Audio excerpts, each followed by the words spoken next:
Oigan, pues ayer justamente arrancamos esta nueva etapa del post en vivo recordando los sismos de 1985 y 2017 que impactaron varias zonas del país, pero evidentemente pues la Ciudad de México fue una de las que más daños sufrió. Hablamos de la reparación, de los daños, el apoyo a las víctimas de estos sucesos, específicamente de septiembre de 2017. Y bueno, algo interesante es que el gobierno de la Ciudad de México creó una comisión en 2017 para la reconstrucción que se encarga de rehabilitar los inmuebles que sufrieron daños. Nuestra colega Alejandra Krail pues recopiló información en torno a las deudas millonarias del gobierno de la CDMX a empresas que están realizando los proyectos ejecutivos, estudios de mecánica, cimentación y rehabilitación para estos edificios que sufrieron daños. Alejandra Krail nos acompaña esta tarde. ¿Cómo estás, Alejandra? Qué gusto tenerte aquí en el post en vivo. Hola, ¿qué tal, Fernanda, Jorge? Un gusto estar. Hola Alejandra, bienvenida. Qué gusto saludarles, muchas gracias. No, hombre, al contrario, qué gusto para nosotros que estés en este espacio comentando un reportaje muy importante que se publicó el día de ayer en el Universal. Me parece que fue un reportaje que marca el ritmo y el interés que le ha dado el gobierno al tema de la reconstrucción, al trato a los damnificados, y me parece que es desolador lo que está pasando en ese rubro, Alejandra. Pero cuéntanos un poco, ¿qué encontraste en esta investigación? Claro que sí, bueno, pues les cuento un poco cómo surge la idea de abordar este tema, porque pues van 6 años del sismo y lo que estamos viendo al día de hoy es que pues, el gobierno de la Ciudad de México hizo una promesa que al cierre, ¿no?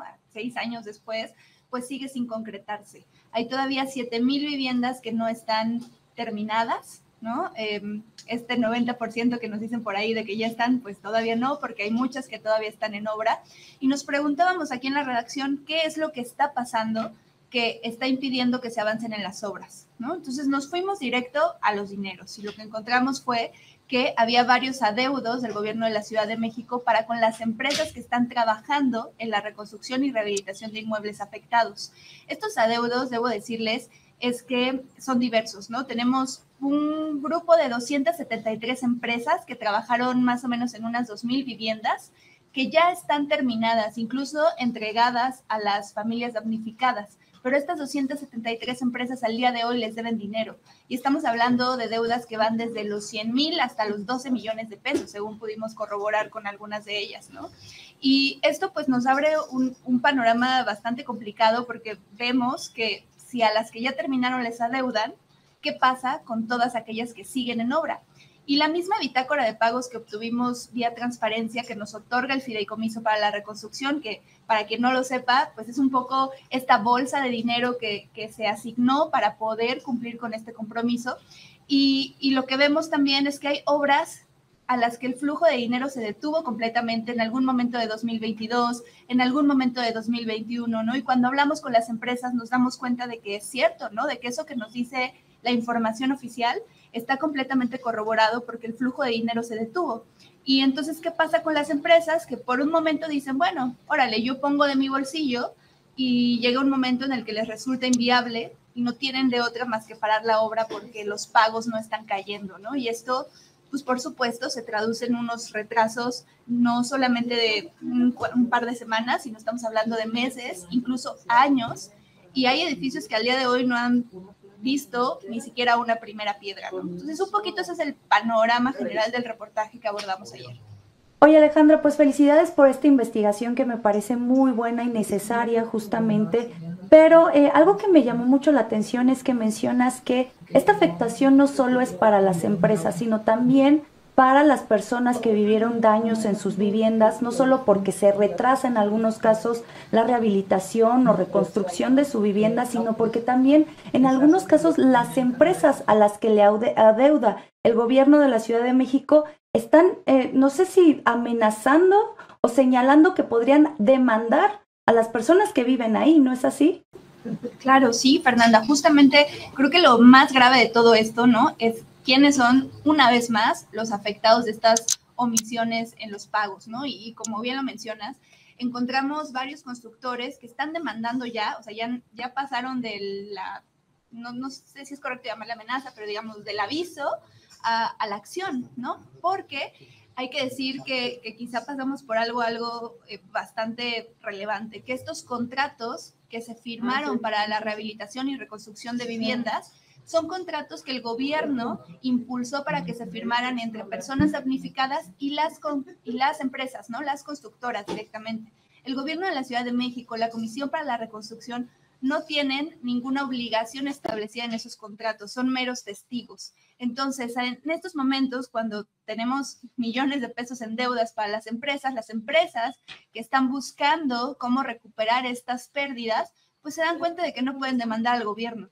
Y entonces las demandas están saliendo a nombre de, pues sí, de las personas damnificadas. Entonces esto, por supuesto que es una nueva vulneración para ellas y ellos, porque no solamente no tienen su vivienda, sino que ahora están enfrentando un proceso civil mercantil por estos incumplimientos de contrato que son atribuibles al gobierno, ¿no? Pero vamos, esa es un poco la trama que se trazó en este proceso de reconstrucción. Oye, Ale, ¿y qué habrá pasado? A ver, se habla de una bolsa, tú lo mencionas, una bolsa de alrededor, si no me equivoco, corrígeme, alrededor de 10,000 millones más o menos, se juntaron 9,000 y algo de millones para la reconstrucción, y entiendo que a estas alturas quedan alrededor de 250, 240 y tantos millones. ¿Qué fue lo que pasó? ¿Hay registro del gasto de esos miles de millones de pesos o no hay claridad sobre en qué se gastaron esos miles de millones de pesos? Es decir, ¿no alcanzó para la reconstrucción o hay oscuridad en torno a dónde se gastaron esos recursos? Mira, es una pregunta bien compleja, porque justo que llevamos tratando de conseguir esta información, de verdad, durante meses, logramos desbloquear esta bitácora de pagos del fideicomiso, y vamos, ahí se acredita que sí se han gastado, literal, en obra, como poco más de 7,000 millones de pesos. Y el otro 1,000 y pico, que digamos llegan a la bolsa que ingresó de recurso al fideicomiso, que son 9,000 millones, se ha ido en estos apoyos para renta. Recordarán la audiencia que pues a cada familia damnificada mensualmente le dan 4,000 pesos para que pueda rentar en lo que pues el gobierno le regresa su vivienda, ¿no? Y bueno, otros gastitos ahí en términos administrativos, digamos que todo eso está un poquito acreditado.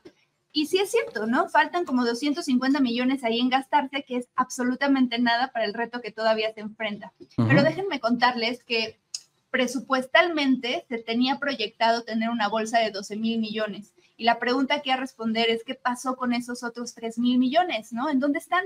La verdad le preguntamos a la Secretaría de Finanzas, hemos preguntado vía transparencia y hasta el día de hoy nadie nos sabe explicar por qué esos otros 3,000 millones destinados para la reconstrucción no están adentro del fideicomiso. Oye, Alejandra, ¿quién es ahora actualmente el encargado de esta comisión de la reconstrucción y a quien se debería de exigir cuentas respecto a esta situación? Bueno, tenemos ahorita a Yabneli Maldonado, ella es actualmente la comisionada para la reconstrucción, pero también hay que decir que no es un trabajo que ella realice por sí misma, ¿no? La comisión, como lo marca la ley, es como pues esta gran coordinadora de la reconstrucción, pero en realidad necesita que le eche la mano finanzas, ¿no? Porque coordina el fideicomiso, también requiere pues apoyo de otras instituciones, ¿no? Entonces, digamos, como coordinadora, pues la responsabilidad recae ahí, pero finalmente nada se aprueba si no parte del gobierno central, porque finalmente ese es el compromiso que asumió pues específicamente Claudia Sheinbaum cuando toma posesión, ¿no? Porque ella cambió el modelo de reconstrucción que había propuesto Mancera al término de su gestión, y ella se compromete a pues una reconstrucción sin que los damnificados tengan que poner un solo peso de su bolsillo, ¿no? Y eso, vamos, pues finalmente es una promesa, es un compromiso del gobierno de la Ciudad de México, ¿no? La comisión es únicamente la operadora allá del proyecto. Oye, Martí Batres declaró hace un par de días quizás que se prometía que a final del gobierno se iba a cumplir con esa promesa que se hizo para los damnificados, para la reconstrucción, es decir, al 100%. ¿Crees que les alcance el tiempo si los recursos que tienen en este momento no rebasan ni siquiera los 300 millones? Es un verdadero reto, Jorge. Me gustaría creer que sí, porque, digo, después de 6 años que haya tantas familias que no pueden tener una vivienda porque lo perdieron todo en el sismo del 17, creo que si el gobierno asumió ese compromiso, pues tendría que, ¿no?, impulsar hacia allá. La verdad es que no queda claro de dónde van a salir los recursos que faltan, no queda claro exactamente qué acciones se van a tomar, ¿no? Lo único que sabemos hasta el momento es esta nueva responsabilidad que se le da al INVI como pues esta entidad que va a terminar de reconstruir aquellos inmuebles a los que todavía no se les coloca una primera piedra, ¿no? Pero digamos, todavía el cómo y el camino a seguir no es lo suficientemente claro, ¿no? Entonces creo que nos toca a nosotros como periodistas pues también no perderle el rastro y no soltar el tema, ¿no? Porque el sismo todavía pues sigue haciéndose presente. Sí. Perfecto, Alejandro. Pues de verdad te agradecemos mucho que hayas estado en el post en vivo para hablar acerca de esta investigación tan buena que tú encabezaste. Te agradecemos y bueno, pues de verdad enhorabuena y esperemos que estemos en contacto. Muchas gracias a ustedes, Fernanda, Jorge, y saludos ahí al maestro Santillán que anda por ahí. Gracias, Alejandra.